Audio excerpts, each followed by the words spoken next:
रामपुर मथुरा सीतापुर।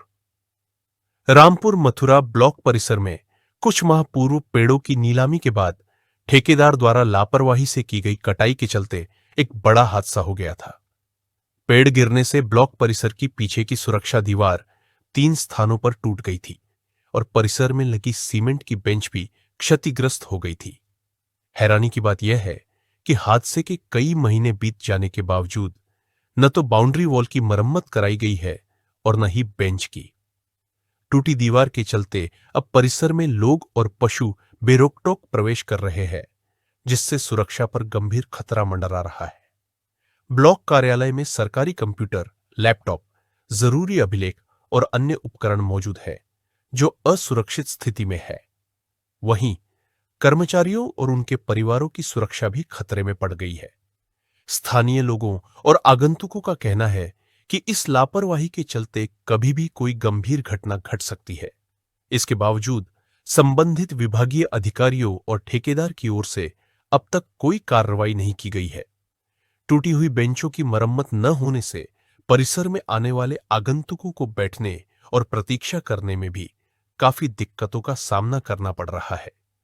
स्थानीय नागरिकों ने प्रशासन से इस मुद्दे पर तत्काल संज्ञान लेकर आवश्यक मरम्मत कार्य कराने की मांग की है। मैं हूं शिव कुमार मौर्य। आज हम बात कर रहे हैं खंड विकास अधिकारी कार्यालय रामपुर मथुरा की, जहां से सभी ग्राम पंचायतों का विकास का, ग्रामीण चाहे ग्रामीणों के आवास हो या ग्रामीण की नाली हो, खरंजा हो, नल हो, जितनी भी समस्याएं ब्लॉक स्तर से हैं, ग्राम पंचायत स्तर की हैं, सभी ब्लॉक स्तर से ही निस्तारित की जाती हैं। जैसा कि आपको जानकारी है, खंड विकास अधिकारी में खंड विकास अधिकारी, जेई, सचिव और भी बहुत से क्लर्क नियुक्त होते हैं जो अपना अपना काम यहीं से संचालित भी करते हैं। मुख्यालय है रामपुर मथुरा ब्लॉक का खंड विकास अधिकारी। यहाँ पे लाखों करोड़ों रुपए के लैपटॉप भी रखे हुए हैं, जिनसे ऑनलाइन डेटा या जो भी कार्य होता है वो निपटाया जाता है। तो मेन बात हम ये बताना चाहते हैं, इस साल की शुरुआत में यहाँ पे कुछ पेड़ों की नीलामी ब्लॉक स्तर से की गई थी।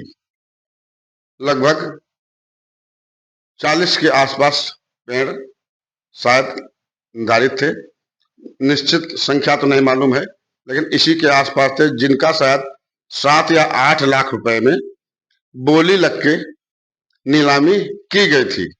उसके बाद उन पेड़ों का कटान भी, जिसके बोली पास हुई थी, जिसकी बोली सबसे ज्यादा लगी थी, उसके द्वारा पेड़ों का कटान भी कराया गया था। कटान कराने के दौरान रामपुर मथुरा में जो अपने ब्लॉक स्तर से काम निपटाने के लिए ग्रामीण आते हैं, उनके बैठने के लिए एक बहुत बड़ी बेंच भी ब्लॉक में शुरुआत में ही बाईं तरफ बनी थी। तो उस कटान के दौरान वो बेंच भी क्षतिग्रस्त हो गई थी। जो ब्लॉक के अंदर से ही सभी कार्य निस्तारण किए जाते हैं, चाहे ऑनलाइन डेटा हो या कुछ भी हो। करोड़ों रुपए की संपत्ति के लैपटॉप, कंप्यूटर ब्लॉक के अंदर रखे हुए हैं। अब से लगभग इस साल के शुरुआत में कुछ पेड़ों की नीलामी ब्लॉक स्तर से की गई, नीलामी किए गए थे। उस नीलामी के दौरान लगभग जो बैठने के लिए बेंच बनी थी, आगंतुक लोग ब्लॉक से जो भी गांव स्तर के ग्रामीण आते हैं, उनके बैठने के लिए बेंच जो ब्लॉक स्तर पर बनाई गई थी, उस पेड़ कटान के दौरान वो भी टूट गई थी। जो नीलाम हुए थे पेड़, मंदिर परिसर के पास की बाउंड्री किनारे की, वो भी क्षतिग्रस्त हो गई थी। और खास सबसे बड़ी बात यह है, ब्लॉक के पीछे बाउंड्री जो बनी है वो एक जगह पे लगभग 40 फुट के आसपास और 2 जगहों पर लगभग 10-10 फुट के आसपास टूट गई थी, जो कि अब भी खुली पड़ी हुई है। पीछे की बाउंड्री है, पीछे उसके बाग है, सामने तो तालाबंद रहता है, लेकिन पीछे की तरफ से कोई भी ब्लॉक के अंदर आ जा सकता है। जानवर भी लोग चराने के लिए आते हैं, और दिन में भी इधर से उधर आना जाना लोगों का बना रहता है। क्योंकि पीछे तमाम तरीके की जंगल झाड़ियां भी लगी हुई हैं। लेकिन उस बाउंड्री का निर्माण न तो उस ठेकेदार के द्वारा कराया गया है और न ही ब्लॉक स्तर से किया गया है।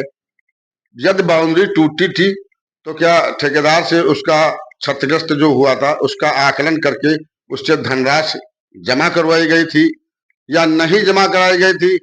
तो क्यों नहीं जमा कराई गई थी? और टूटी हुई बाउंड्री का निर्माण अभी तक क्यों नहीं कराया गया है, जबकि वहां पे लाखों लोगों का आगमन, हजारों लोगों का, या कह लें मंत्री, मिनिस्टर, विधायक, सभी का आगमन होता है। बहुत सारे सामान भी वहां रखे हैं, महिलाएं भी आती जाती हैं। वहां पे एक दो परिवार भी अपनी फैमिली के साथ, महिलाओं के साथ में रहते हैं। बहुत सी महिलाएं समूहों की भी आती हैं जिनके अपने अपने कार्य होते हैं। तो कभी भी कोई भी बड़ी दुर्घटना घटित हो सकती है, लेकिन इस तरफ किसी भी अधिकारी का ध्यान अभी तक नहीं गया है, जबकि प्रतिदिन अधिकारियों की नजर ऐसा नहीं है कि उस पर न पड़ती हो, क्योंकि और जबकि पीछे की बाउंड्री है, आगे की तो लोग आगे आते जाते रहते हैं। टूट गई थी, बन भी सकती थी, या लोगों का ध्यान भी रहता, लेकिन वो पीछे की बाउंड्री है जो कोई भी रात में ब्लॉक परिसर में प्रवेश कर कभी भी कोई भी घटना, दुर्घटना या चोरी जैसी हरकत हो सकती है, जिसका संभावना लगातार बनी रहती है। लेकिन अभी तक जो ब्लॉक जो है पूरे विकास क्षेत्र का विकास करता है, वो अपने खुद की बाउंड्री पे आंसू बहा रहा है, जबकि ऐसा नहीं है। अधिकारियों की, ब्लॉक के अधिकारियों की नजर लगातार उस पर पड़ती है, लेकिन उन लोगों ने ध्यान देकर अभी तक इसका निर्माण नहीं कराया है, जिससे असुरक्षा की भावना भी बनी रहती है। और नहीं कराया गया तो क्यों नहीं कराया गया, सबसे बड़ा सवाल ये पैदा होता है। जबकि जब ठेकेदार के द्वारा नीलामी की गई होती है तो बहुत सारी शर्तें होती हैं जो कि लिखित में ठेकेदार को पूरी भी करनी होती हैं, लेकिन उन मानकों को पता नहीं किस स्तर से निपटाया गया है, क्या किया गया है। अभी तक बाउंड्री का निर्माण नहीं कराया गया है, जो कि ये दर्शाता है कि जब अपना खुद का ही ब्लॉक अपनी ही सुरक्षा सही से नहीं कर सकता है, अपना ही निर्माण कार्य नहीं करा सकता है सही रूप से, तो ग्राम पंचायतें, जो 79 ग्राम पंचायतें हैं, उस स्तर पे क्या होता होगा, ये तो आप खुद ही सोच सकते हैं। ग्रामीण देखते रहिए आप ग्रामीण आवाज, शिव कुमार मौर्य के साथ। ग्रामीण आवाज को सब्सक्राइब करना ना भूलें और जुड़े रहें गांव की ताजा और सच्ची खबरों के साथ।